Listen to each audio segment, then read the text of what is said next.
ਹੋਏ ਆ ਜੋ ਪਿਛਲੇ ਦਿਨੀ ਮਾਨਯੋਗ ਦਿੱਲੀ ਦੀ ਅਦਾਲਤ ਵੱਲੋਂ ਇੱਕ ਸੱਚ ਦਾ ਫੈਸਲਾ ਆਇਆ ਕਿ ਜੋ ਇਲਜ਼ਾਮ ਜੋ ਝੂਠੇ ਇਲਜ਼ਾਮ ਆਮ ਆਦਮੀ ਪਾਰਟੀ ਦੇ ਵੱਡੇ ਵੱਡੇ ਲੀਡਰਾਂ ਤੇ ਲਾਏ ਉਹਨਾਂ ਨੂੰ ਜੇਲ੍ਹਾਂ 'ਚ ਭੇਜਿਆ ਤੇ ਉਹ ਬਿਲਕੁਲ ਝੂਠੇ ਨਿਕਲੇ ਤੇ ਮਾਨਯੋਗ ਅਦਾਲਤ ਨੇ ਕਿਹਾ ਕਿ ਇਹ ਤਾਂ ਕੇਸ ਹੀ ਚਲਾਉਣਾ ਨਹੀਂ ਬਣਦਾ, ਇਹ ਤਾਂ ਮੁਕੱਦਮਾ ਹੀ ਨਹੀਂ ਬਣਦਾ।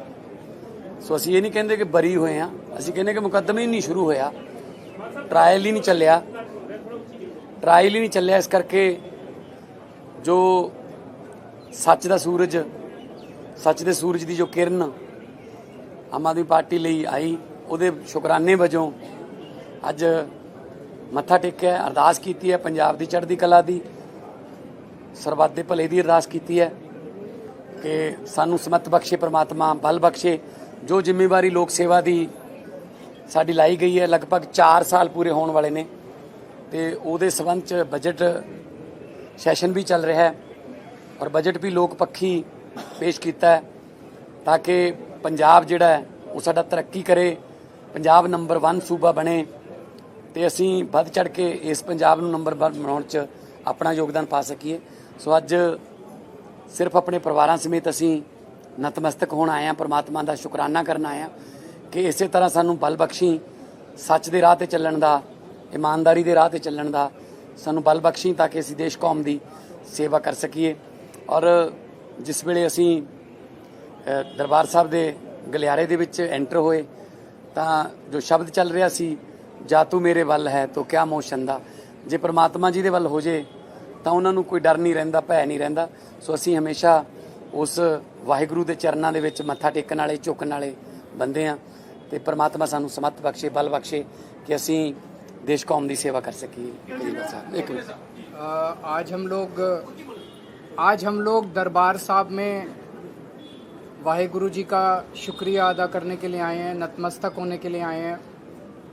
जो पिछले दिनों दिल्ली की अदालत से बहुत बड़ा फैसला आया हमारे ऊपर, आम आदमी पार्टी के ऊपर, आम आदमी पार्टी के सभी बड़े बड़े नेताओं के ऊपर जो झूठे आरोप लगाए गए थे, जो हमारे ऊपर कीचड़ फेंका गया था, हमारे 5 सबसे बड़े नेताओं को उठा के जेल में डाल दिया गया था झूठे आरोपों पे षड्यंत्र करके। एक सिटिंग चीफ मिनिस्टर को उस रात के अंधेरे में उसके घर से घसीट कर जेल में डाल दिया गया था। वो सारे आरोप खारिज कर दिए गए और अदालत ने कहा कि इतना भी सबूत नहीं है कि मुकदमा भी चल सके, तो आरोप मुक्त कर दिया अदालत ने। और ये वाहिगुरु जी की कृपा के बिना नहीं हो सकता था, उनके आशीर्वाद के बिना नहीं हो सकता था।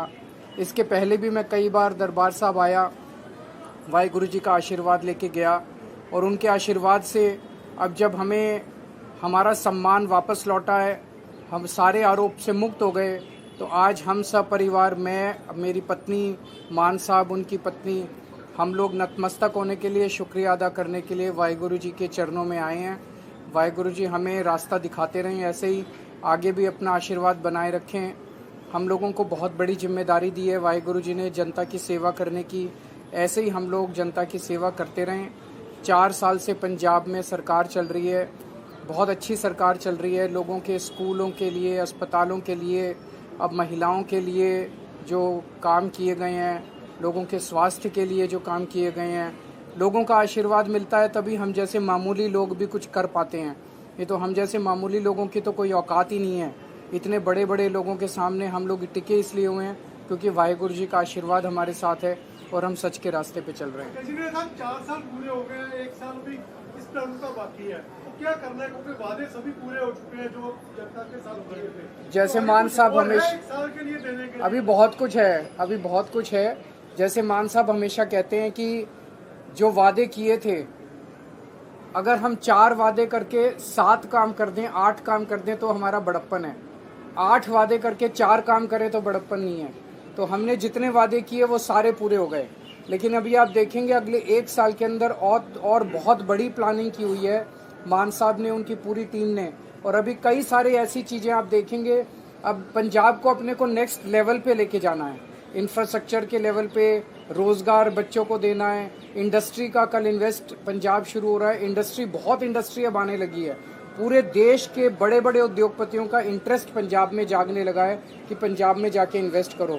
तो पंजाब को बिल्कुल अलग लेवल पे लेके जाएंगे, आप सब लोगों के साथ मिलके, पंजाब के 3 करोड़ लोगों के साथ मिलके। किसानों के खुदकुशी ना करें किसान, ऐसा कुछ है किसानों के लिए? पहले इसमें बहुत कमी आई है, जो लेटेस्ट रिपोर्ट हमारे पास आई है, खुदकुशियों में बहुत बड़ी कमी आई है, क्योंकि खेतों में पानी जा रहा है।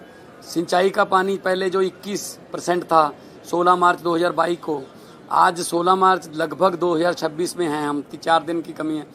तो हम 75 से 80% के पास पहुंच चुके हैं। बिजली बोर्ड ने अब खुद ऐलान कर दिया है कि हम टैरिफ सस्ता कर सकते हैं, हमारी बिजली की खपत जो है वो कम हो गई है और दिन में बिजली मिल रही है, किसानों को एमएसपी मिल रही है। जो कल हमने विधानसभा में वो प्रस्ताव भी लाए थे, जो इंडो यूएस ट्रीटी हो रही है उसमें खेती को एग्जम्प्ट करने के लिए, ताकि खेती को एग्जम्प्ट कर दें तो हमारी जो खेती है उसमें मालिक हमारा किसान है। उस ट्रीटी पर साइन होते ही वो किसान एक ग्राहक बन जाएगा, उसके लिए बीज के लिए अलग से बाजार लगेगा, उसको वहीं से खरीदना पड़ेगा और ऊपर से सस्ता जो अनाज है या कोई भी सोया है, मक्का है, वो अमेरिका से आएगा तो हम कम्पीट नहीं कर पाएंगे। उनके खेत की औसत साइज 500 एकड़ है, हमारा 2.5 एकड़ है, हम कैसे कम्पीट कर पाएंगे? ऐसे किसान विरोधी फैसले नहीं लेने चाहिए प्रधानमंत्री जी को। हमने वहाँ जो प्रस्ताव पारित किया है और आने वाले दिनों में कल से हमारा इन्वेस्ट पंजाब समिट शुरू हो रहा है 13, 14, 15 मार्च।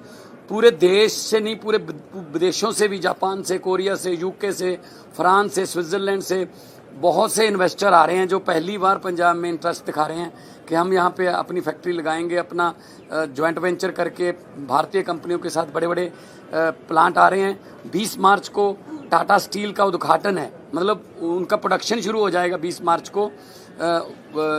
सेकंड बिगेस्ट आफ्टर जमशेदपुर के बाद देश का दूसरा बड़ा स्टील प्लांट आ रहा है। तो हजारों लाखों लड़के लड़कियों को काम मिलेगा और पंजाब तरक्की करेगा।